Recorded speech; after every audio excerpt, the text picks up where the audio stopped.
अस्सलाम वालेकुम my fellows, कैसे हैं आप सब। Welcome back to my channel. आज हम बीफ टिक्का बोटी बनाने वाले हैं, वो भी पैन में, बिल्कुल ग्रिल के बगैर हम इसको बनाएंगे, कोयलों के बगैर। कैसे बनाते हैं स्टार्ट करते हैं। बिस्मिल्लाहिर्रहमानिर्रहीम।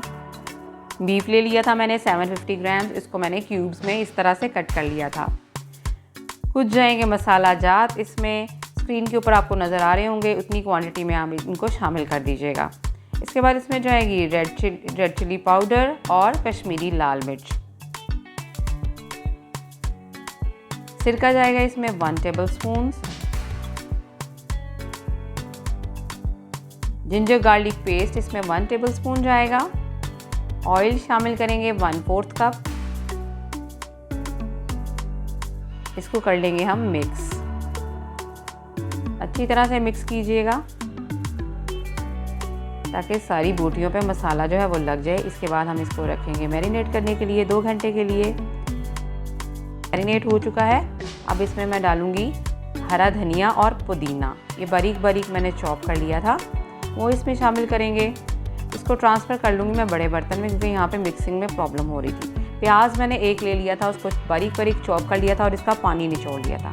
नमक मैंने पहले शामिल नहीं किया था, नमक इस टाइम पे जाएगा, क्योंकि फिर अगर हम पहले डालेंगे तो गोश्त जो है वो पानी छोड़ देगा।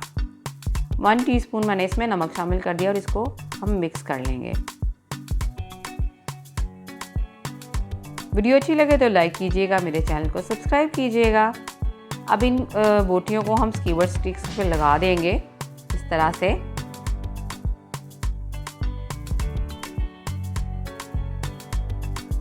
इसके बाद हम इनको ट्रांसफ़र कर देंगे प्रेशर कुकर में। ये सारी स्टिक्स को मैंने इसके अंदर अरेंज कर लिया है।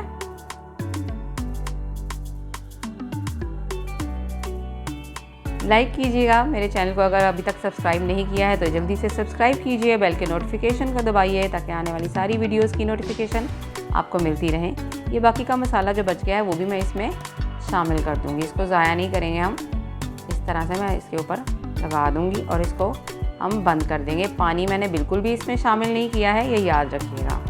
पहले हम 5 मिनट के लिए इसको मीडियम फ्लेम पे पकाएंगे, फिर इसके बाद हम इसको बिल्कुल लो फ्लेम पे पकाएंगे 30 मिनट्स के लिए। इसके बाद हमारी रेसिपी हो जाएगी तैयार। इसको डिश आउट कीजिएगा, लेमन स्क्वीज़ कीजिएगा ऊपर, इसको नान के साथ खाइएगा, चपाती के साथ खाइएगा, ट्राई कीजिएगा ज़रूर। और इसको सैलड के साथ सर्व कीजिएगा, रायते के साथ सर्व कीजिएगा। मुझे फीडबैक दीजिएगा, कमेंट में ज़रूर बताइएगा कि आपको ये रेसिपी कैसी लगी। आसानी से ये टिक्का बन के हो जाएगा तैयार। मुझे दुआओं में याद रखिएगा और अपना रखिएगा बहुत सारा ख्याल। Thanks for watching. अल्लाह हाफिज़।